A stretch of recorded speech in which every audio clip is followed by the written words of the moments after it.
Vamos, Liberto. Preparado, brazos en jarra. Liberto, gol. Gol de Liberto. Brazos en jarra de nuevo. Viene el 97. Amengay. Javi Navarro. ¡Vamos! ¿Qué partido has hecho? Suspira Yáñez. Pierna izquierda. Vamos, Yáñez. Gol, gol, gol, gol, gol, Yáñez. Vamos que viene Carlos. Vamos que viene 10. Carlos preparado. Apunta, dispara. Con tranquilidad. Con tranquilidad. Carlos 10.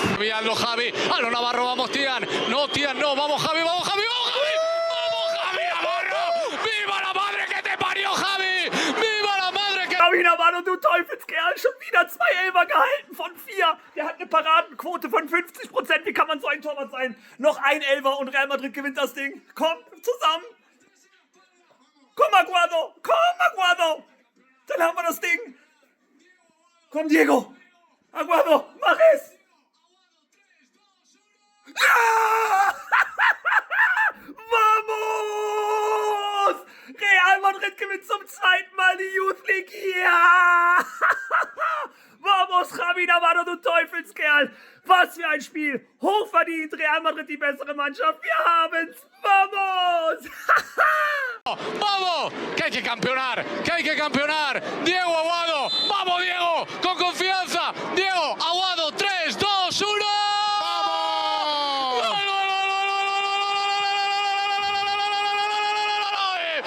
¡Gol! ¡Y campeón el Real Madrid de la UEFA Youth League! ¡Don Javi Navarro lo volvió a hacer! ¡No falló nadie!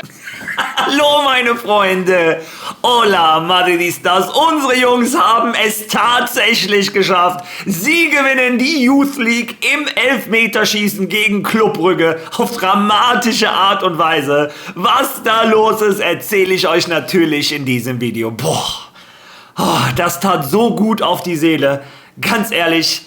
Es macht mehr Spaß, den Jungs zuzugucken inzwischen als der ersten Mannschaft. Naja, trotz alledem ist heute Spieltag. Real Madrid spielt heute um 21:30 Uhr gegen Deportivo Alavés. Ja, ich habe es schon gesagt, natürlich gibt es heute einen Watchalong. Ich bin gespannt, wer von euch sich das mit mir zusammen antut. Ich freue mich auf jeden Fall drauf. Ja, und heute in dem Video reden wir sowohl über das Youth League Spiel als auch über das Spiel gegen Alavés. Und ich habe auch aus einem Podcast die Aussagen von Aurélien Tchouaméni. Wie hat er sich damals gefühlt, als das gesamte Bernabeu ihn ausgebuht hat? Und noch viel wichtiger, was hat das mit ihm gemacht? Also, es wird auf jeden Fall ein sehr interessantes Video. Viel Spaß dabei.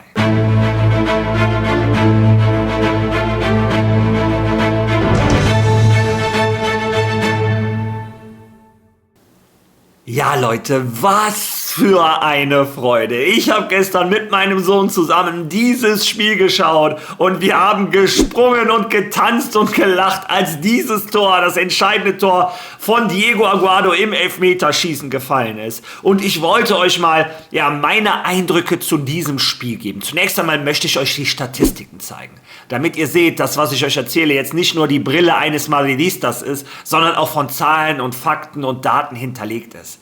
Real Madrid war gestern die absolut spielbestimmende Mannschaft.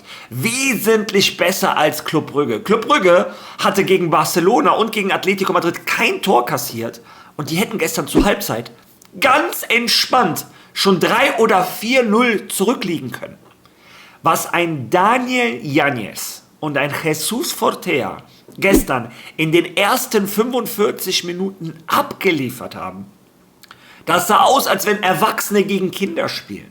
Ich lasse das mal so ein bisschen parallel laufen. Man sieht natürlich hier die Highlights von dem Yáñez, aber glaubt es mir, ein Jesús Fortea hat ihn jede Aktion unterstützt. Man hat auch richtig gemerkt, Jesús Fortea holt sich eine nicht so schlaue gelbe Karte ab, auch eine komplette Überreaktion vom Schiri. Ja, wie dem auch sei, der Trainer hat Jesús Fortea zur Halbzeit rausgeholt. Er wollte kein Risiko eingehen in dem Finale. Und in der gesamten zweiten Halbzeit war die rechte Seite von Real Madrid tot. Auch an Daniel Yáñez war kaum noch zu sehen, damit man sieht, wie wichtig auch ein Jesús Fortea ist.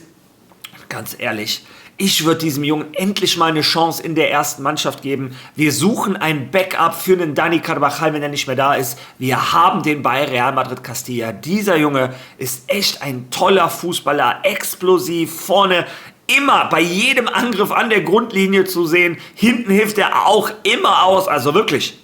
Wie gesagt, tolles Spiel von Jesus Fortea, trotzdem MVP in den ersten 45 Minuten, Daniel Yanez. Tolles Spiel, ja.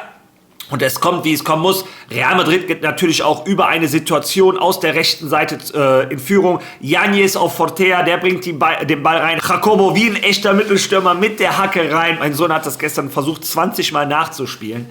Ja, wie dem auch sei, Madrid geht absolut verdient in Führung. In der zweiten Halbzeit hat Brügge vielleicht etwas mehr gemacht, aber das Spiel war höchstens ausgeglichen. Ja, und bei ihrer ersten Torchance machen sie das 1:1. Also, das war echt nicht verdient. Ja, und das Spiel ging dann mehr oder weniger hin und her. Javi Navarro, der Torwart von Real Madrid, musste eine Parade im ganzen Spiel machen und das hat er auch souverän gemacht. Also nicht wie gegen Paris im Halbfinale, wo er öfter mal im Spot war, nein. Ja, und dann kam das Elfmeterschießen und ihr habt ja am Anfang des Videos gesehen, was da passiert ist. Javi Navarro hält im Halbfinale der Youth League. Das ist die Champions League für unter 19-Jährige. Also das ist der höchste Wettbewerb, den es für unter 19-Jährige gibt. Da hält er dir im Halbfinale 3 Elfmeter und im Finale 2. Hören wir mal an, was er selber dazu zu sagen hat. Wie fühlst du dich gerade? Unglaublich, verdammt. Was wir gemacht haben, ist unfassbar. Ich kann es immer noch nicht glauben. Es war unglaublich. Diese Tage hier, das Halbfinale, einfach der Wahnsinn. Dieses Finale, wir haben gekämpft, sie haben den Ausgleich gemacht, aber trotzdem sind wir auf Sieg gegangen. Einfach unglaublich. Hey, du bist ein Elfmeterkiller wie kein anderer, heute wieder. Ja. Ich weiß nicht, was los ist. Eigentlich bin ich gut darin, aber ich freue mich vor allem für das Team, da alle getroffen haben und ich bin sehr glücklich. Wie erklären Sie die Arbeit der Real Madrid Jugendakademie, die zu so großen Erfolgen geführt hat? Sehr gut. Die Wahrheit ist, dass von den untersten Kategorien bis hin zu Juvenil, Castilla, Madrid, überall, die Wahrheit ist, dass es sehr gut gemacht wird und ich bin sehr zufrieden. 3 Elfer im Halbfinale, 2 heute. Glückwunsch! Dieser Europapokal ist maßgeblich dein Verdienst. Danke. Ja, also so schön zu sehen, wie überglücklich dieser Junge ist. Ja, und er ist für mich auch der Held dieser Youth League. Und ich stelle noch mal eine Frage in den Raum. Wann habt ihr mal in Deutschland, Österreich, der Schweiz, der Türkei, überall von wo ihr meine Videos seht, wann habt ihr mal wirklich Lob gehört für die Jugendarbeit von Real Madrid? Also vielleicht habe ich da eine Madrid-Brille auf, aber überall redet man von La Masia. Die Jugendarbeit vom FC Barcelona ist so viel besser als die von Real Madrid. Ja, wenn das denn so ist, wie kann es denn sein, dass Real Madrid die Youth League gewinnt? Also wie gesagt, vielleicht bilde ich mir da etwas ein. Vielleicht hört ihr oder seht ihr oder lest ihr in den Medien andere Artikel als ich. Ich sehe das tatsächlich nirgendwo so, dass die Jugendarbeit von Real Madrid den Respekt bekommt, den sie eigentlich verdient. Lasst mir mal eure Erfahrungen dazu in den Kommentaren. Aber im Endeffekt ist es egal. Am Endeffekt ist die Mannschaft, die sich den Titel geholt hat, Real Madrid. Und es sind einige Spieler dabei, die ich, in der Zukunft vielleicht sogar in der ersten Mannschaft von Real Madrid sehe. Könnt ihr auch mal in den Kommentaren lassen, wen ihr euch da so wünschen würdet. Also ein Javi Navarro, ich glaube, der könnte einem Lunin Konkurrenz machen. Und ganz ehrlich, eine Sache, die ich sagen wollte, es hat so einen Spaß gemacht, dieses Spiel zu sehen. Und nicht, weil es ein Finale war. Nein, die Art und Weise, wie die Jungs gekickt haben. Wie jeder für jeden durchs Feuer gegangen ist. Wie keiner in ein 1-gegen-3 Dribbling gegangen ist. Der Ball wurde gespielt. Oh, ja, diesen Fußballer habe ich in der ersten Mannschaft ehrlicherweise in den letzten 1,5 Jahren sehr, sehr oft vermisst. Ja. Schluss jetzt damit, Schluss jetzt mit der Nostalgie, kommen wir jetzt zu der ersten Mannschaft, darum sind die meisten von euch hier und heute ist Spieltag. 21:30 Uhr gegen Deportivo Alavés wird ein sehr schweres Spiel. Ich bin gespannt, wie Real Madrid dieses Spiel angeht. Viele sagen, Real Madrid lässt sich jetzt hängen, Real Madrid lässt die Saison auslaufen, die Spieler konzentrieren sich jetzt auf die WM und wollen sich individuell nicht mehr verletzen.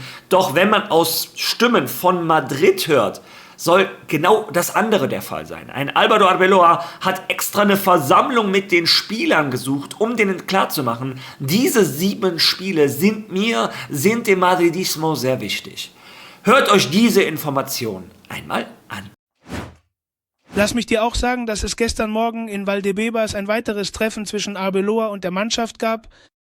Er forderte sie auf, sich zu engagieren, in diesem letzten Abschnitt der Saison, in den verbleibenden 7 Spieltagen nicht aufzugeben und die Saison mit Würde zu beenden. Wie man mir sagt, haben sich an diesem Gespräch, an diesem Treffen auch mehrere Spieler beteiligt. Einige von ihnen waren zum Beispiel Kapitän Carvajal, Mbappé, Tchouaméni oder Bellingham. Auch sie ergriffen das Wort bei diesem Treffen, das wie gesagt gestern Morgen in Valdebebas stattfand. Ja, ihr habt es selber gehört, auch einige Spieler haben sich da zu Wort gemeldet. Diese Information hat nicht nur El Larguero, sondern auch El Marca, El As, OK Diario. Alle haben von dieser Versammlung geredet, wo ein Álvaro Arbeloa den Jungs klargemacht hat. Das hier, diese 7 Spiele sind keine Wegschmeißspiele. Diese 7 Spiele sind wichtig für den Madridismo. Wir haben unsere Fans die letzten 2 Jahre mehr als genug enttäuscht. Wir sind es denen schuldig, auch in diesen Spielen alles zu geben. Jude Bellingham hatte das ja bei seiner Entschuldigung nach dem Aus in der Champions League auch in seinem Text da geschrieben, dass wir jetzt am Ende Vollgas geben werden. Und ich hoffe einfach, dass die Mannschaft auch wirklich abliefert. Ich bin nicht so naiv zu denken, dass wir noch Meister werden, aber ich denke, wie gesagt, an die Familien, für die das ein einmaliges Erlebnis ist, ins Bernabeu zu gehen, und die haben es einfach verdient. Und allgemein, wie ich gestern in meinem Video schon gesagt habe, muss diese Kabine endlich aufwachen, endlich verstehen, was für eine Verantwortung sie haben.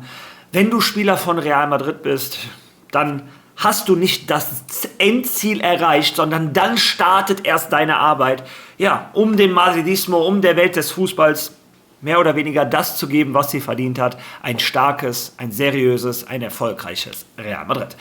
Ja, ein Spieler, der das verstanden hat, der das seit über 1,5 Jahren Spiel für Spiel zeigt, eine Konstanz, die du sonst bei Real Madrid kaum siehst, ist Aurélien Tchouaméni. Deshalb ist er auch unter jedem Trainer gesetzt.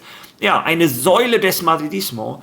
Und er hat aus seinen Fehlern gelernt. Wir erinnern uns alle daran, das gesamte Santiago Bernabéu hat ihn ausgebuht und das war quasi die Geburt von Tchouaméni Prime. Da ist er wie der Phönix aus der Asche, ist er zu dem Spieler geworden, der er heute ist. Und er wurde dazu selber in einem Podcast gefragt, wie hat sich diese ganze Situation für dich angefühlt?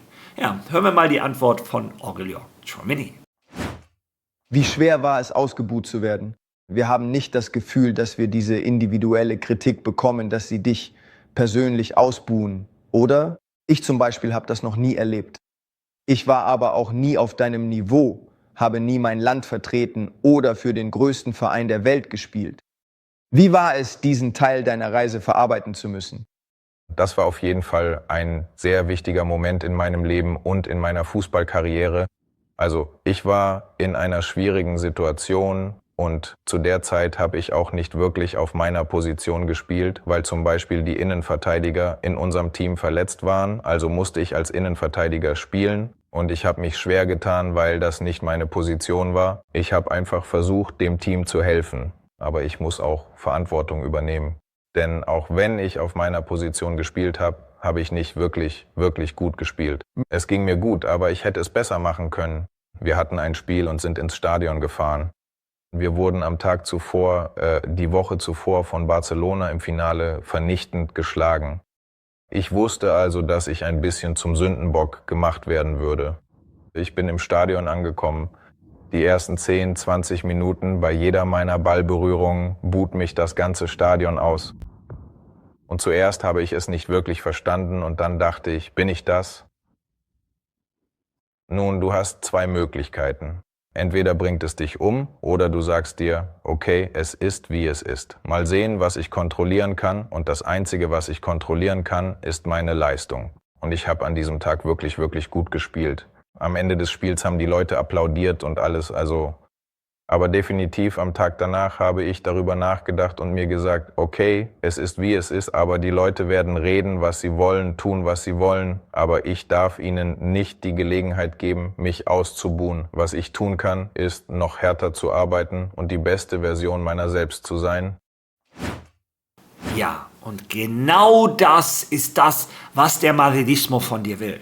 Das Bernabéu buht dich nicht aus, weil wir dich hassen. Oder das Bernabéu buht dich nicht aus, damit du zusammenbrichst oder wechselst oder was auch immer. Das Bernabéu buht dich aus, um dich aufzuwecken. Um dir zu zeigen, so geht es nicht weiter. Und wir buhen nicht Spieler aus, weil sie einen Ball verspringt oder was auch immer.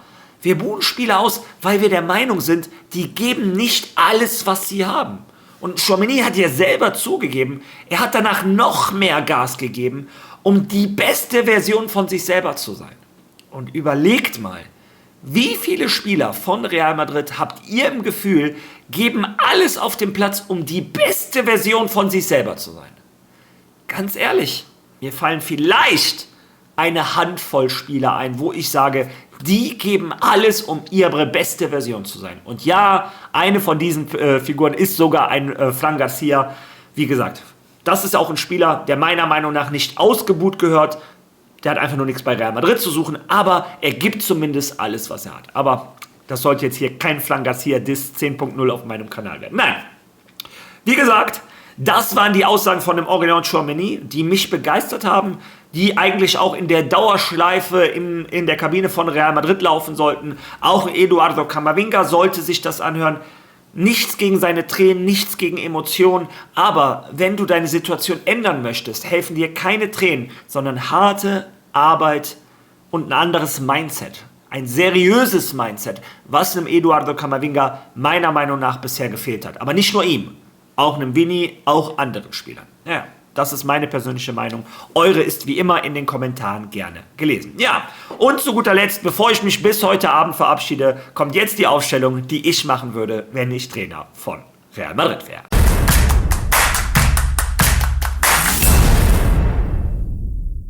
Ja, und ich würde mir tatsächlich in diesen letzten 7 Spieltagen schon ein bisschen versuchen, die Spieler, die Spielminuten brauchen, die nächste Saison wichtig werden sollen, immer mehr Spielminuten zu geben, sich zu integrieren, dass sie stabiler werden.